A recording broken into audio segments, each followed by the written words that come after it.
JMM जो है पिछले जो 2019 के असेंबली इलेक्शन में जेएमएम ने मैक्सिमम सीट 30 सीट जीती थी। उसके बाद जो है बीजेपी थी 25 पे और कांग्रेस का 16 या 17 हुआ करता था। झारखंड में अगर जेएमएम भी अकेले दम पे लड़ना चाहे तो वो तो किसी भी स्थिति में नहीं है कि साहब वो जो बीजेपी को पूरी तरह से चैलेंज कर सके। झारखंड में भी आरएसएस बहुत प्रभावित है। उन्होंने झारखंड बनने के पहले से ही वनवासी क्षेत्रों में बहुत जो है उन्होंने काम किया था और ग्रास रूट लेवल पे काम किया था। तो इस बार भी जो है वो जो उनका सॉलिड बेस है उस पे वो लोग लगातार काम कर रहे हैं लोकसभा इलेक्शन के बाद में।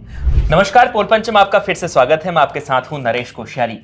झारखंड विधानसभा चुनाव से पहले झारखंड में इतनी उठापटक हो रही है कि वहां पर वाद विवाद इतने ज्यादा बढ़ गए हैं कि अब लगातार कई ऐसे नेता हैं जिनके खिलाफ वहां पर केस दर्ज भी हो रहे हैं। खास तौर पर मैं उस विवाद की बात करूंगा जो सीता सोरेन से जुड़ा हुआ है। इसके अलावा झारखंड में लगातार ईडी के छापे भी पड़ रहे हैं। वहां पर बाहर से पैसे आने का भी लगातार ईडी नजर रखी हुई है कि वहां पर कहीं बाहर से कोई पैसा ना आए, चुनाव प्रचार के दौरान गलत इस्तेमाल ना हो पैसे का। इस तरीके से भी झारखंड में कई इससे पहले भी छापे पड़े हैं। लगातार वहां पर जो कार्रवाइयां हो रही हैं, इन तमाम चीजों पर चर्चा करेंगे। मेरे साथ अरुण चौबे सर हैं चर्चा के लिए रोजाना की तरह। तो सर, सबसे पहले बात करते हैं सीता सोरेन की, क्योंकि कुछ दिन पहले, 2 दिन पहले ही सीता सोरेन को लेकर एक आपत्तिजनक टिप्पणी की गई है कांग्रेस के नेता की ओर से। तो ये टिप्पणी जो है, इसके बाद से लगातार सीता सोरेन वहां पर कह रही हैं कि मेरे पति नहीं है तो मुझे इसलिए ये बातें कही जा रही है। एक तरीके से इमोशनल कार्ड वो लगातार वहां पर खेल रही हैं। कितना असर पड़ने वाला है इस तरह की बातों का झारखंड के चुनाव पर? देखिए नरेश, ये बहुत इमोशनल इशू है और सीता सोरेन का मामला जो है, जिस तरह से इरफान अंसारी जो कांग्रेस के नेता हैं और वर्तमान सरकार में मंत्री भी हैं, जो इंडिया ब्लॉक आप कह सकते हैं, तो उसमें सरकार में मंत्री हैं और सीता सोरेन जो है, आपको पता है कि वो हेमंत सोरेन जो चीफ मिनिस्टर हैं उनके बड़े भाई दुर्गा सोरेन की पत्नी है जी। और शिबू सोरेन की एक तरह से पुत्रवधू, बड़े लड़के की पुत्रवधू हैं। तो ये इमोशनल मामला है।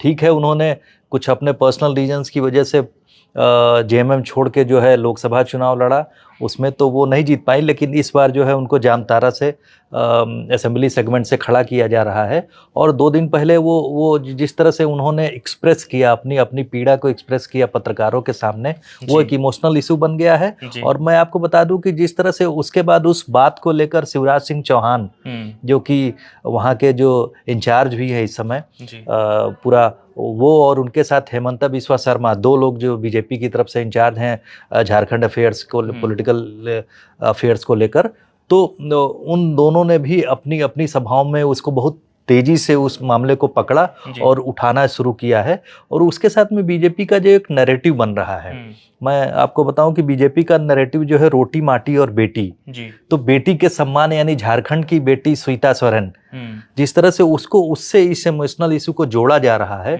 और जाहिर सी बात है, जुड़ना भी चाहिए, क्योंकि इस तरह से ओपनली आप किसी भी नेता, किसी भी महिला को जो है आप खुले मंच से इस तरह से नहीं, अभद्र शब्दों का प्रयोग नहीं कर सकते हैं। उस पर सफाई देते हुए कह रहे हैं कि मैंने ऐसी कोई बात नहीं कही है, मेरे बयान को तोड़ मरोड़ कर बीजेपी पेश कर रही है। और ये भी कह रहे हैं कि जब हेमंत सोरेन जेल में थी, कल्पना सोरेन दर की ठोकरें खा रही थी, तब आपकी जो आप अभी आंसू बहा रही हैं, तब कहाँ थी आप? इस तरह के सवाल भी उठा रहे हैं उन पर। नहीं, देखिए, ये तो अब उनके परिवार का, इरफान अंसारी ये नहीं कह सकते कि वो दर की ठोकरें खा रही थी। जाहिर सी बात है, चीफ मिनिस्टर हेमंत सोरेन की पत्नी थी और हेमंत सोरेन किसी एक मामले में जेल गए थे, तो उनकी स्थिति, उसके बाद वो लड़के आए और जो उनकी पत्नी है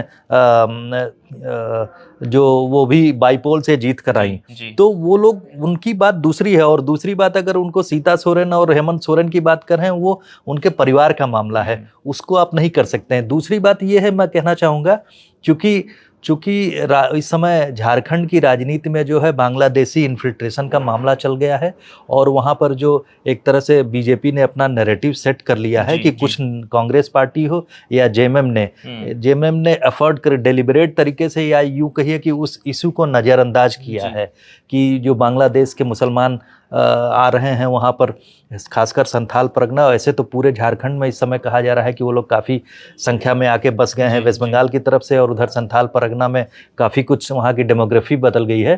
तो इस इशू को उससे भी जोड़ा जा रहा है कि जिस तरह से लोगों ने जो है, चूँकि इरफान अंसारी, आप जानते हैं कि माइनॉरिटी कम्युनिटी से आते हैं और वो कम्युनिटी इस समय बीजेपी के निशाने पर है, अगर हमको क्रूड शब्दों में बात करें तो इस तरीके से इरफान अंसारी का डिफेंसिव होना जरूरी है।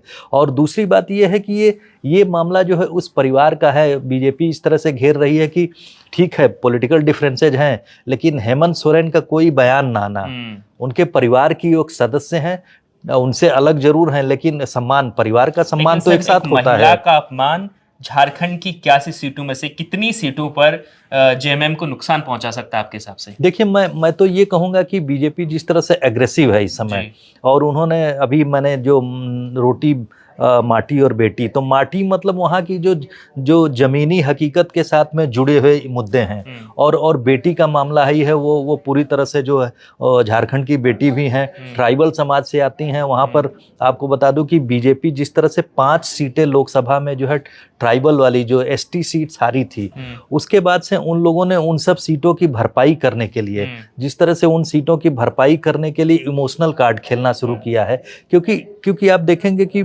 इस तरह का इमोशनल कार्ड जब हेमंत सोरेन जेल से वापस आए थे तब उन्होंने खेला था कि पॉलिटिकल वेंडेटा के तहत जो है सेंट्रल गवर्नमेंट और बीजेपी जो है उनको उनके खिलाफ एजेंडा चला रही है, जो रेड्स और उनके खिलाफ जो उनको जेल जाना पड़ा। तो उस समय उन्होंने उस मामले को इमोशनल बना के जो है जो जनजातियों में, यानी जो शेड्यूल ट्राइब सेगमेंट है, जो आदिवासी समाज में, उसमें उन्होंने एक मैसेज दे दिया था और उस मैसेज का उन्हें फायदा मिला।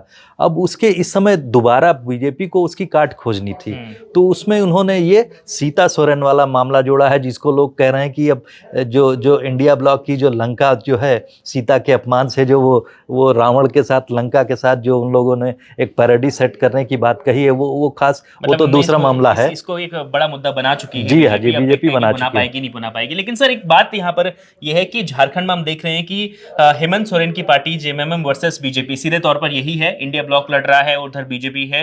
तो इसमें आपको क्या लगता है कि जिस तरीके से हम देख रहे हैं कि बीजेपी वर्सेस कांग्रेस है, तो बीजेपी वहां पर हर जगह जीत जा रही है, कांग्रेस पीछे हो रही है, लेकिन यहाँ पर जेएमएम का आगे होना हमने देखा था कि महाराष्ट्र में शिवसेना और दूसरी पार्टियां आगे हैं, तो वहां बीजेपी थोड़ी सी बैकफुट नजर आ रही है। यूपी में हमने देखा अखिलेश यादव की समाजवादी पार्टी थी, तो बीजेपी बैकफुट में आ गई थी। यहाँ पर जेएमएम को आगे लाना फ्रंट फुट में कितना इंडिया ब्लॉक को फायदा होगा? देखिए, इंडिया ब्लॉक की मजबूरी है, कांग्रेस वहां सशक्त नहीं है। जेएमएम जो है पिछले जो 2019 के असेंबली इलेक्शन में जेएमएम ने मैक्सिमम सीट 30 सीट जीती थी, उसके बाद जो है बीजेपी थी 25 पे और कांग्रेस का 16 या 17 हुआ करता था। तो उनके पास में उतना नंबर नहीं है, और प्लस जो चूंकि आपको पता है कि झारखंड एक ट्राइबल डोमिनेटेड स्टेट है, तो वहाँ ट्राइबल लीडरशिप प्लस वो सबसे ज़्यादा सिंगल लार्जेस्ट पार्टी है।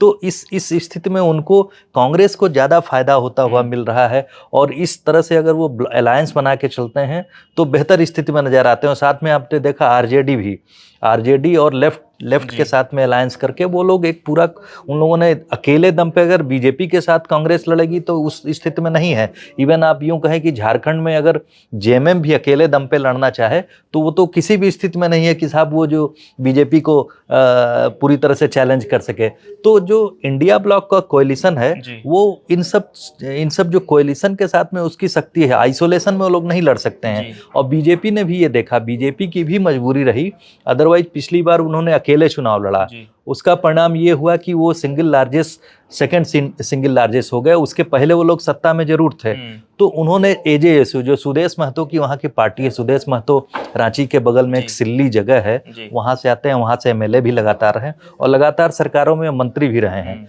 तो उनकी पार्टी के साथ में जो उन्होंने अलायंस इस बार किया, उसको तकरीबन 10-12 उस पार्टी को सीट दिया है। और आपको बता दूं जो 66 सीट्स बीजेपी ने डिक्लेयर की हैं, उसमें आप देखेंगे कि उन्होंने 10 से 12 महिला कैंडिडेट भी खड़े किए हैं। तो झारखंड की राजनीति में महिला नेतृत्व जो है बहुत इंपॉर्टेंट है, और उस स्थिति में ये जो महिला के अपमान की बात को एक नैरेटिव बनाना, उसको इलेक्शन का एजेंडा बनाना, ये बहुत इंपॉर्टेंट है। दूसरी बात, हम लोग जो अभी उसके साथ में जो अल्पसंख्यक और जो मुस्लिम इन्फिल्ट्रेशन की बात कर रहे हैं, तो वहाँ डेमोग्राफिक चेंज है। डेमोग्राफिक चेंज का एग्जाम्पल अभी रिपोर्ट्स आ रही है, उसमें कहा जा रहा है खासकर संथाल परगना की, वहाँ से निशिकांत दुबे जो कांग्रेस बीजेपी के बहुत प्रमुख एक तरह से संसद में जो बहुत प्रखर वक्ता भी हैं और उसी संथाल परगना से आते हैं, वहाँ से उन्होंने कहा है कि वहाँ के डेमोग्राफी चेंज हो गया है और 44% से 28% ट्राइबल संख्या हो गई है, जो पॉपुलेशन हो गई है। तो इतना जो ड्रास्टिक चेंज हुआ है, और उसमें वो कह रहे हैं कि किस तेजी से जो मुस्लिम पॉपुलेशन बढ़ रही है, कन्वर्जन करवाया जा रहा है, बाहर के लोग आ रहे हैं और ट्राइबल लड़कियों के साथ शादी कर रहे हैं। इसीलिए माटी के सम्मान की और बेटी के सम्मान की बात बीजेपी जो है इसको एक इमोशनल इशू बना के उस ट्राइबल पॉपुलेशन के साथ अपने को जो है उस भावनात्मक उसके मुद्दे के साथ आगे बढ़ना चाह रही है। बिल्कुल सर, अब यहाँ पर बात करते हैं जेएमएम की जो ताकत मानी जाती थी, चंपई सोरेन जो ग्राउंड जीरो पर बहुत काम करते थे। चंपई सोरेन जेएमएम के लिए, हेमंत सोरेन, शिबू सोरेन दोनों के लिए उन्होंने काम किया, और उनकी भाभी सीता सोरेन, ये जो दो बड़े नेता हैं ये अब भारतीय जनता पार्टी के पास हैं। एक तरीके से कह सकते हैं कि जेएमएम के शरीर के अंग के दो अहम हिस्से अब बीजेपी के पास आ चुके हैं। कितनी सीटों पर प्रभाव पड़ेगा इसका जेएमएम का? देखिए, सीता सोरेन जब अलग हुई लोकसभा इलेक्शन में तो कुछ खास नहीं कर पाई, क्योंकि वो अपनी सीट हार गई जी। तो ऐसा नहीं कह सकते कि उनके जाने से, लेकिन ये आप कह सकते हैं कि इस समय जिस तरह से बीजेपी ने उसको मोल्ड किया है, इमोशनल इशू बनाया है, तब इस समय वो कारगर हो सकती हैं। दूसरी बात आपने चंपई सोरेन की कही। चंपई सोरेन जो है शिबू सोरेन के साथ में कंधे से कंधा मिला के जो झारखंड मूवमेंट हुआ उसमें उन्होंने पार्टिसिपेट किया, और उन्होंने जो है खासकर कोल्हान रीजन के वो बहुत प्रमुख नेता माने जाते थे। कोल्हान रीजन जो सरायकेला और जो घाटशिला रीजन, वो जो क्षेत्र हैं उसमें, वहाँ से घाटशिला से उनके बेटे को टिकट दिया गया है, बाबूलाल सोरेन को, और सरायकेला से वो लड़ रहे हैं, चंपई सोरेन लड़ रहे हैं चुनाव। तो वो उस रीजन की पूरी 8 से 10 सीट पे कहते हैं कि उनका प्रभाव है। लेकिन अब उन्होंने जेएमएम में थे तो उन सब सीटों पे उनका प्रभाव दिखता था। जेएमएम छोड़ के वो यहाँ आए हैं। वो अपने साथ होता है कि लीडरशिप कभी कभी होती है कि पूरा का पूरा वोट ट्रांसफर करवाने की स्थिति में आप होते हैं और कभी नहीं होते हैं। तो ये देखना बाकी है कि वहाँ से जब वो आए हैं बीजेपी की तरफ में, तो अपने साथ कितना बड़ा जो वोट बैंक का चंक लेके वो बीजेपी की तरफ ट्रांसफर कर पाते हैं। ये भी एक अभी अनसुलझी हुई पहेली है, उनके लिए बहुत अग्नि परीक्षा है। और जाहिर सी बात है, सीनियर लीडर है, देखना होगा कि कितना अपना जो है वोट बैंक ट्रांसफर कर पाते हैं। अगर ट्रांसफर करते हैं तो बीजेपी के लिए बहुत अच्छी बात होगी। बीजेपी जो है वाकई फिर उन सब चीज़ों पर वहाँ, क्योंकि उस रीजन में बीजेपी लगातार हारती रही है, तो इस वजह से बीजेपी के लिए उनको अपने साथ में लाना एक तरह से देखा जाए तो प्लस माना जरूर जा रहा है। लेकिन ये पूरी तरह से आप नहीं कह सकते हैं कि उनके साथ में वोट बैंक भी चला आया है उनका। बिल्कुल। तो देखिए, जो दो बड़े नेता हैं जेएमएम के, ये अब बीजेपी में हैं। खास तौर पर सीता सोरेन का जो अपमान हुआ है, जो लगातार बीजेपी इस मुद्दे को लेकर प्रखर तरीके से अटैक कर रही है लगातार हेमंत सोरेन और उनकी पार्टी और कांग्रेस पर, तो ये दो पार्टियों पर अटैक कर रही है। बिल्कुल, बताइए सर। एक बात और कहना चाह रहा था मैं, कि आप सम अप करें उसके पहले मैं बता दूं कि आपने देखा हरियाणा के चुनाव में जैसे जिस तरह से बीजेपी ने लोकसभा चुनाव के बाद में चीजों को बदला, उसके पीछे आरएसएस ने बहुत जबरदस्त रोल प्ले किया था। उन्होंने जो छोटी छोटी सभाओं, उन्होंने जो कास्ट कॉम्बिनेशन था उस पर काम किया, साइलेंटली काम किया। उसी तरह से झारखंड में भी आरएसएस बहुत प्रभावित है। उन्होंने झारखंड बनने के पहले से ही वनवासी क्षेत्रों में बहुत जो है उन्होंने काम किया था, और ग्रास रूट लेवल पे काम किया था। तो इस बार भी जो है वो जो उनका सॉलिड बेस है उस पे वो लोग लगातार काम कर रहे हैं लोकसभा इलेक्शन के बाद में। तो वो एक साइलेंट अंडर करंट जो बनाने की कोशिश है आरएसएस के संगठन के जरिए, वो उसके ऊपर उसको पढ़ पाना बहुत मुश्किल है। वो कितना प्रभावी होगा, अगर वो हरियाणा की तरफ प्रभावी हुआ तो जाहिर सी बात बीजेपी को खासा उससे फायदा होगा। जी, तो देखिए, ये खास तौर पर आप देख रहे होंगे कि बीजेपी जिस तरीके से रणनीति के साथ लोकसभा के चुनाव के बाद रणनीति बदली है बीजेपी ने, उसका कितना असर होता है इन दो राज्यों के चुनाव में। खास तौर पर आज हम झारखंड की बात कर रहे हैं, तो झारखंड के चुनाव पर, लेकिन सबसे महत्वपूर्ण आज की चर्चा जो थी वो थी सीता सोरेन पर। सीता सोरेन ने जो आरोप लगाए हैं, उन्होंने जिस तरीके की बातें कही हैं, उसका अब बीजेपी किस तरीके से उसका फायदा उठाती है, बीजेपी किस तरीके से चुनाव में जिस तरीके से सीता सोरेन की बातचीत है उसे वोटों में कन्वर्ट कर पाती है, ये देखना बहुत जरूरी होगा।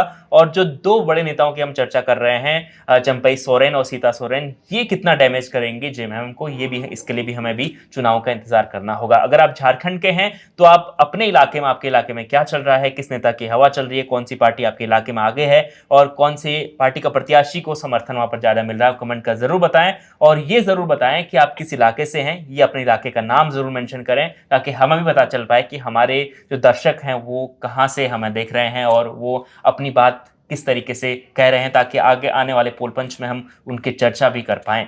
लगातार पोल पंच और इंडिया.com के साथ बने रहने के लिए आपका बहुत बहुत शुक्रिया। देखते रहिए इंडिया.com। धन्यवाद।